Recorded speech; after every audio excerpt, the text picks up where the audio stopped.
Next heading डालिए number 5, अर्ध स्वर। नंबर 5, अर्ध स्वर। आप मेरे साथ इसकी पहले परिभाषा लिख लीजिए, फिर समझेंगे इसको, है ना। हेडिंग डालिए अर्ध स्वर। लिखो वे ध्वनियां, वे ध्वनियां जो ना तो शुद्ध रूप में, जो ना तो शुद्ध रूप में स्वर हो, ना तो शुद्ध रूप में स्वर हो और न ही व्यंजन, बल्कि उनका उच्चारण, बल्कि उनका उच्चारण स्वर ध्वनियों के समीप हो, बल्कि उनका उच्चारण स्वर ध्वनियों के समीप हो, उन्हें अर्ध स्वर कहा जाता है, उन्हें अर्ध स्वर कहा जाता है। बस उदाहरण लिखिए। यो वो, टोटल इनकी भी संख्या होती है 2। इनका उच्चारण अंदर की तरफ होता है ना, यो वो। प्राणवायु जब आप अंदर खींचते हैं तो इनके उच्चारण में श्वास में अवरोध होता भी नहीं है और आंशिक अवरोध होता भी है, पर यह अवरोध न के बराबर है, यानी अवरोध स्वरों के समीप है, न कि व्यंजनों के समीप। उच्चारण स्वरों के समीप होने के कारण इनको हम अर्ध स्वर कहेंगे, अर्ध व्यंजन नहीं कह सकते। नेक्स्ट हेडिंग डालिए नंबर 6, लुंठित या प्रकंपित वर्ण। लुंठित पहले लिखिए ना, लुंठित या प्रकंपित वर्ण। बस इधर देखिए, लिखना नहीं, आप इसका उच्चारण करके देखो। देखें र र, जब आप इसका उच्चारण करोगे तो उच्चारण में जीवा की टो गोल होती है, जीवा की टो गोल होती, जीवा की टो गोल होती है, इसके लिए तो इसको कहते हैं हम लुंठित। और जैसे ही आप इसका उच्चारण करोगे इसमें जीवा कंप कंपाएगी। जीभ लुंठित यानी गोल भी होती है, प्रकंपित यानी कंप कंपाती है, इसलिए इस ध्वनि को हमने क्या नाम दिया है, लुंठित या प्रकंपित वर्ण। ठीक है, इसकी परिभाषा लिखो। देखिए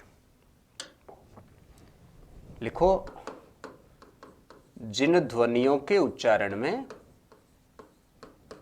जिन ध्वनियों के उच्चारण में, जिन ध्वनियों के उच्चारण में जीवा गोल होने के साथ साथ, जीवा गोल होने के साथ साथ, गोल होने के साथ साथ कंप कंपाएं, उन्हें लुंठित या प्रकंपित वर्ण कहा जाता है।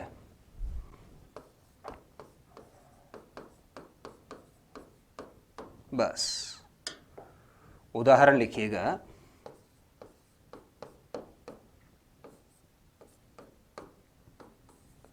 र, टोटल इनकी संख्या होती है 1। उदाहरण लिखो, र, टोटल इनकी संख्या है 1। जीवा गोल होती है यानी लुंठित, जीवा कंप कंपाती है यानी प्रकंपित। नेक्स्ट हेडिंग डालिए नंबर 7,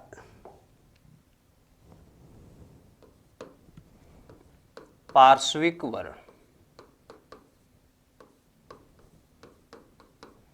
पार्श्व से यानी अगल बगल से। आप गौर कीजिए, इस ध्वनि का उच्चारण करो। देखें ल, ल, जैसे ही आप उच्चारण करोगे उच्चारण में जीवा की टो ऊपर उठेगी और तालू से टकरा के जीभ रुक जाएगी। इस कारण प्राणवायु के बाहर आने का जो मुख्य मार्ग होता है यह अवरुद्ध हो जाता है। प्राणवायु जीवा के आसपास से होकर बाहर आती है, आसपास से होकर बाहर आती है, इसलिए इसका नाम रखा हमने पार्श्विक। ठीक है, परिभाषा लिखिए। जिन ध्वनियों के उच्चारण में जिन ध्वनियों के उच्चारण में जिन ध्वनियों के उच्चारण में प्राणवायु के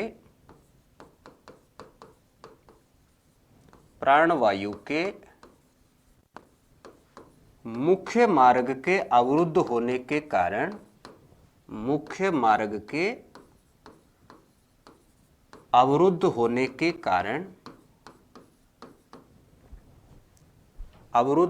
के कारण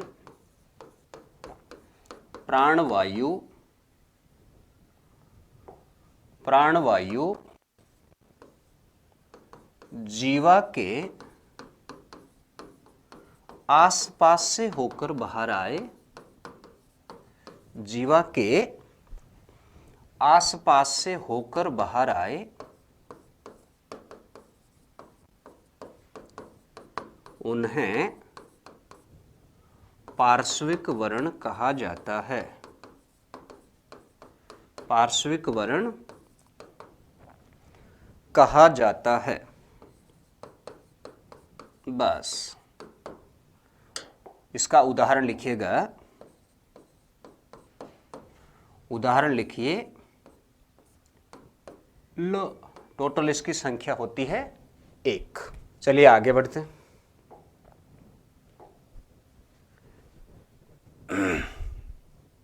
नेक्स्ट हेडिंग डालिए नंबर 8, संघर्षी वर्ण।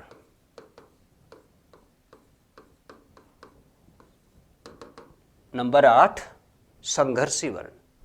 देखिए इसमें क्या होता है, प्राणवायु जब अंदर से बाहर आती है, इसमें क्या प्राणवायु ज्यादा मात्रा में होती है और इस पर श्वसन नलिका के और छोर सिकुड़ जाते हैं। बाहर आने के लिए प्राणवायु को घर्षण करना पड़ता है, इस कारण गर्म हो जाती है, इसलिए इसको ऊष्म भी कहते हैं। घर्षण के लिए इसको संघर्ष करना पड़ता है, इसलिए इसको संघर्ष भी कहते हैं। ठीक है, इसकी परिभाषा लिखो। वे ध्वनियां जिनके उच्चारण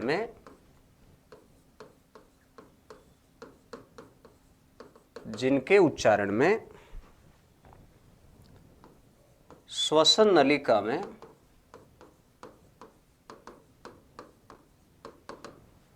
अवरोध के कारण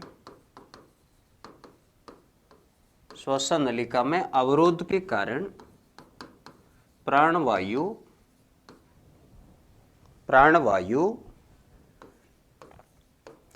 संघर्ष करती हुई बाहर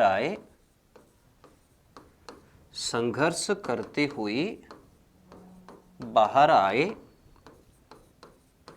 उन्हें संघर्षी वर्ण कहा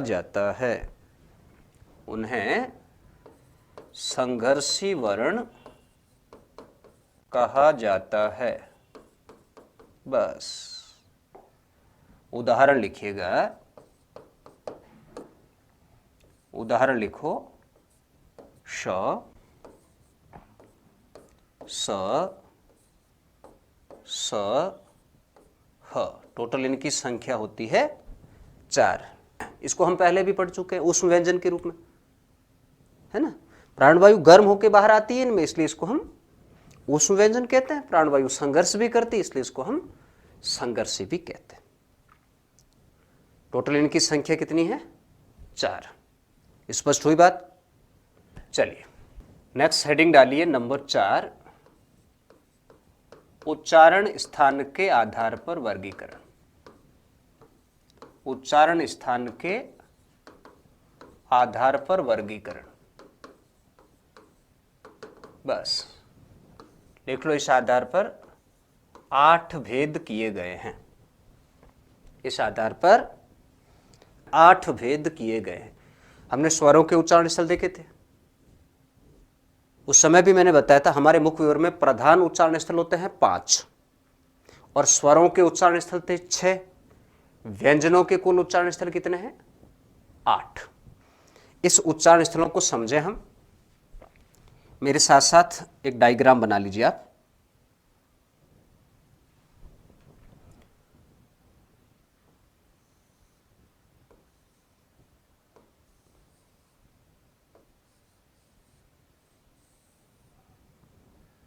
प्राणवायु अंदर से बाहर आएगी, बाहर आने के लिए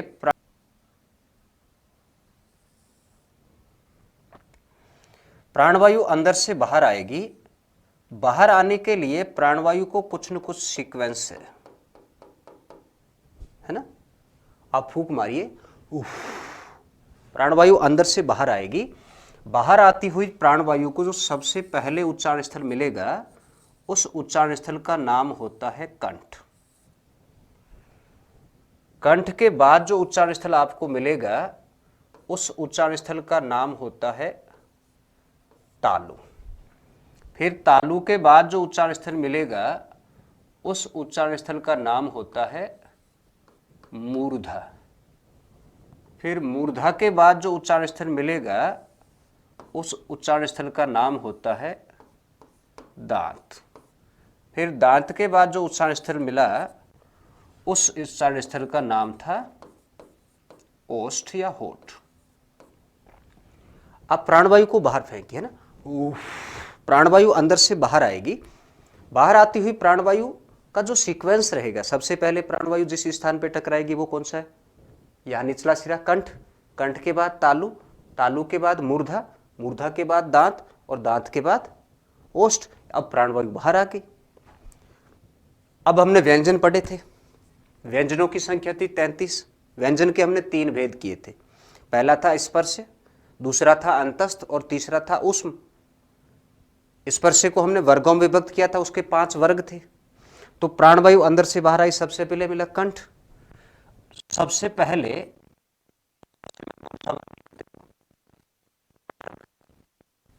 फिर प्राणवायु बाहर आई, कंठ के बाद क्या मिला, तालु। आप क वर्ग के बाद कौन सा वर्ग लिखते हो, च वर्ग। फिर प्राणवायु बाहर आई, क्या मिला, मूर्धा। च वर्ग के बाद कौन सा वर्ग लिखते हो, ट वर्ग। फिर प्राणवायु बाहर आई, मूर्धा के बाद क्या मिला, दांत। ट वर्ग के बाद कौन सा वर्ग लिखते हो, त वर्ग। फिर दांत के बाद मिला ओष्ठ। इधर त वर्ग के बाद कौन सा वर्ग लिखते हो, प वर्ग, है ना। इसी क्रम में आप लिखते हो। अब आपको समझ में आ गया होगा हम क वर्ग के बाद च वर्ग ही क्यों लिखते हैं। इसलिए लिखते हैं क्योंकि कंठ के बाद उच्चारण स्थल तालु है, जहां प्राणवायु पहले स्पर्श करे उसको पहले रखा जाए, जहां प्राणवायु बाद में स्पर्श करे उसको उसके तुरंत बाद रखा जाए। ये हमारी वर्णमाला का क्रम है। अच्छा, स्पर्श से पूरे हुए। स्पर्श के बाद कौन से लिखते हो, अंतस्थ। अब अंतस्थ में प्राणवायु अंदर से बाहर नहीं आती है, प्राणवायु बाहर की प्राणवायु को मुख में भरते हैं, वही अंदर की ओर दबाव देती है, फिर प्राणवायु बाहर आती है। बाहर आती है तो मुख का अंतिम छोर कौन सा, य। फिर फूंक बाहर मारी, इसके बाद क्या मिलेगा, र। फिर फूंक बाहर मारो, इसके बाद कौन सा लिखते हो, ल। फिर इसके बाद एक उच्चारण स्थल नया बनाएगा, इसके बाद एक उच्चारण स्थल नया बनाता हूं मैं यहां पे। इस उच्चारण स्थल का नाम होगा दंतोष्ठ।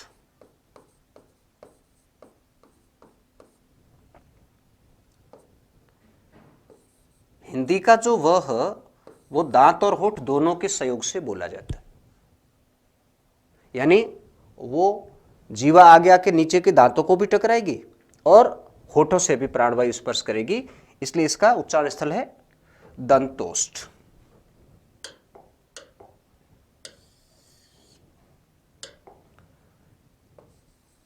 दंतोष्ठ दिख रहा है आराम से। चलिए, अच्छा, अंतस्थ पूरे हो गए। अंतस्थ के बाद कौन से लिखते हो, ऊष्म। ऊष्म में आप एक काम कीजिए, ह को कंठ के निचले सिरे से बोला जाता है, इसका वास्तविक नाम होता है अलिजीवा,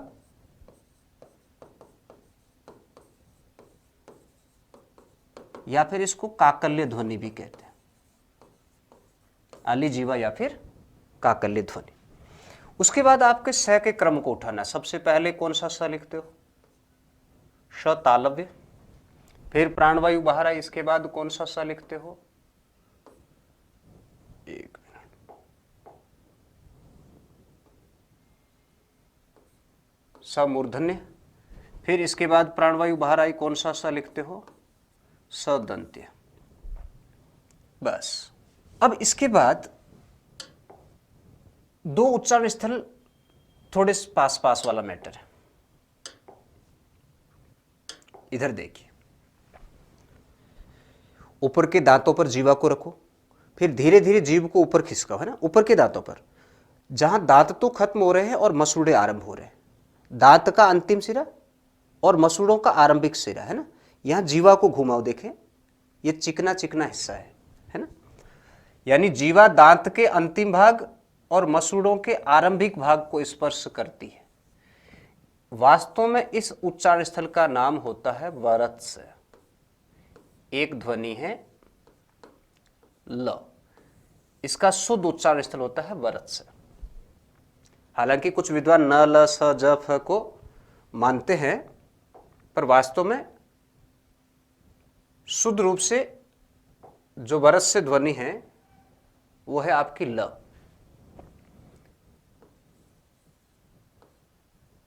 ये लो जी। फिर वरस से भाग को पहचान गए, यानी दांत का अंतिम छोर और मसूड़ों का आरंभिक छोर। इस पर जीवा को वापस रखो, फिर जीवा को ऊपर की तरफ खींचो, है ना। ऊपर की तरफ खींचोगे तो ये अंदर उभरा हुआ क्षेत्र आएगा ना। इधर तालू की तरफ भी ढलान है, इधर दांत की तरफ भी ढलान है। अंदर के मसूड़े, उभरा हुआ क्षेत्र, आप यहां पर जीवा को घुमाओ, खुरदरा खुरदरा हिस्सा है। इस खुरदरे हिस्से का नाम होता है मूर्धा। मूर्धा पर जीभ को वापस रखो, फिर कठोर तालू की तरफ जीवा को घुमाओगे, अचानक खड्डा सा आएगा ना। ये जो खड्डा सा आया ना, इस उच्चारण स्थल का नाम होता है तालु वरत्स। य और स ये शुद्ध रूप से जिस उच्चारण स्थल से बोले जाते हैं उसका नाम होता है तालु वरत्स। तो व्यंजनों के कुल उच्चारण स्थल कितने हो गए? 8। मैं आपको काउंट करवा देता हूं, ये वाला कलर में। अगर उच्चारण कंठ से हो तो उसे हम कहेंगे कंठ्य, जिनका उच्चारण तालु से उसे हम कहेंगे तालव्य, जिनका उच्चारण मूर्धा से हो उसे हम कहेंगे मूर्धन्य, जिनका उच्चारण दांत से हो उसे हम कहेंगे दंत्य, जिनका उच्चारण होठों से उसे हम कहेंगे ओष्ठ्य। ये हमारे प्रधान 5 उच्चारण स्थल है, ठीक है। अगर दांत और होठ दोनों के सहयोग से बोला जा रहा है मतलब दंतोष्ठ, दांत के अंतिम भाग और मसूड़ों के आरंभिक भाग को जीवा छुए उसका मतलब वरस से, और अगर मूर्धा के अंतिम भाग और कठोर तालु के आरंभिक भाग को जीवा छुए तो उसे हम नाम देंगे तालु वरस से। आप इसका स्क्रीनशॉट ले लीजिए या इसे आराम से देख के नोट करना है, ठीक है। नेक्स्ट हेडिंग डालिए, नेक्स्ट हेडिंग डालिए अन्य ध्वनियां। नेक्स्ट हेडिंग डालिए अन्य ध्वनियां। अब तक हम व्यंजनों पर चर्चा कर रहे थे, व्यंजन हमने पढ़ लिए। अच्छा, इसके अलावा भी तो आप लिखते हो ना, क्षत्रज्ञ, उसको हमने अभी तक नहीं पढ़ा। कुछ और ध्वनियां भी है जो आप लेखन में काम में लेते हो, उन पर हम अगली क्लास में चर्चा करेंगे। कुछ संयुक्ताक्षर वगैरह, क्षत्रज्ञ, श्री वगैरह लिखते हो ना, आप लिखते हो तब, वो अभी तक हमने पढ़ी नहीं है ना, उनको हम अगली क्लास में लेंगे। हेडिंग डाल के छोड़ दीजिए अन्य ध्वनि। आज के लिए इतना ही। आराम से 2-3 बार वीडियो को देखें, चैनल को सब्सक्राइब करें, आगे बढ़ाएं इसको। नमस्कार।